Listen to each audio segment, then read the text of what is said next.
Hello, my YouTube world. It's Johnny Mo. I'm coming to you with a update part 2 of, talking about the Vanguard engines, the decks, the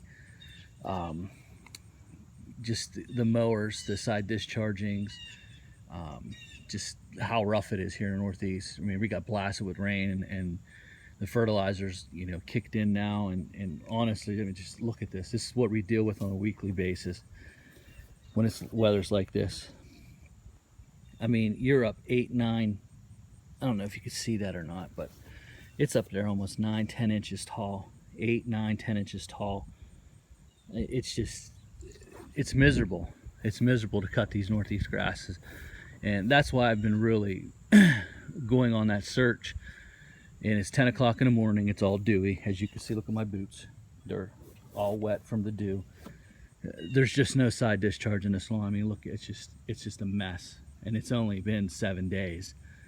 So what I have to do is I'm gonna have to bag it. I mean, there's just no getting around it. I'm gonna have to bag it. It's still gonna be a mess. It's wet. The mower deck's gonna push it down. It's high, it's fertilized. This is what I'm running with. I'm running with the Snapper Pro. Here's the bag unit. I'm gonna pull it out, put it on. But I just wanted to give you an example of what we're dealing with. And I'll cut, out of the 11 lawns I have to cut today, 7 of them will be like this for sure because they're fertilized by a certain company here in town that just doesn't give a rip. They just pound the mess out of it, and then they go home, and that's the end of it. I know some people are like, why can't you get it? Because not every one of my customers is going to leave. I mean, there are people going to be loyal to him, and it's just a mess. Just absolutely a mess, and it gets frustrating. And that's why when I make these videos, and some guys, they kind of make fun of you a little bit because, oh, I got this mower, it can do it. Listen, this is one of the lawns I cut with that Skag, and I promise you, it made messes it couldn't clean up. It like Top Notch, made a comment and said, is there a mower out there? I'm starting to think maybe not. Maybe Exmark, Toro would not cut this in the morning like this. It would cut it in the afternoon for sure, but not in the morning. Not in the morning like this. But I have to bag this lawn up because there's nowhere to throw it. I don't collect grass in my truck anymore. So what I have to do is I have to bag all this up and then take it to another stop.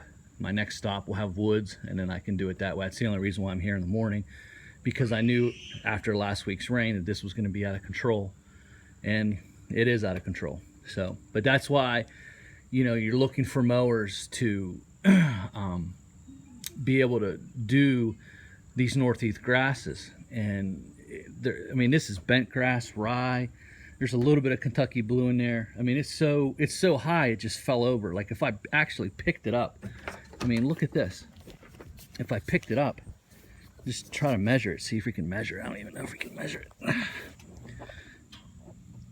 I don't know if you can see that or not, but if I picked it up, you're about 9.5 inches. Just the whole way across. It's just, and I got to cut this at 3.5. That's what I usually cut them at. I might try to get this up to 3 3/4, but you get it up too high, it'll just fall over. There's not enough suction underneath the deck to actually cut it, because it's wet in the morning. It's gonna be a little bit of a tough cut. There's some things, some frustrations you go through when you're dealing with high-end lawns, but it is what it is. But this is the reason why I've been on that search, because I don't want to bag. I don't like bagging. I have to bag this though. This will not turn. I don't care what mower you really have. In the afternoon when it's dry, obviously you can do that.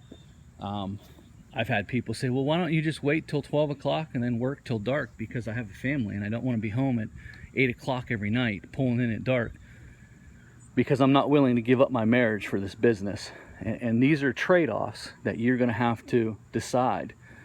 In this business, are you going to trade off your marriage to work late to make extra money, to make it easier? I mean, it's all in what you have to do and what your style of lawn is. It's just, it's funny. I'm telling you, I've never seen this before. 3 weeks ago, I was skipping this lawn. Now we had 1.5 weeks worth of rain, and it just blew up. It's like back to spring growth. And it's just the weirdest thing. And then we haven't had rain in a while, and the grass is starting to fall over, like it's about to go through drought again. We had a little bit of rain last night. I don't know if it'll be enough to pick up some of the droughted lawns. But, like I said, 7 out of my 11 lawns will look like this today. It's just,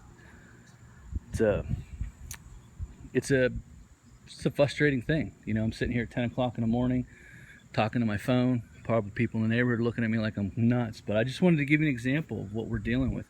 You know, 9-10 inches lawns all day long. That'll get frustrating for anybody, especially cutting this thick crap. You know, this grass mix here is just rough, and it's rough. Like I said before, I've told you that Exmark had to get rid of a deck just because of the Northeast. They had to get rid of the Triton deck just because it couldn't cut this stuff. Northeast grass is the worst grass across the country. There's just, it's a tough grass to cut. It's that, you know, it's Kentucky blue, it's rye, it's fine fescue, it's bent grass. You know, we have a little bit of zoysia up here, but it's not naturally up here. Zoysia is the easiest grass I cut up here. The bent grass with the fine fescue mix and rye in there is pretty rough cut. But that's my time, just giving you an example.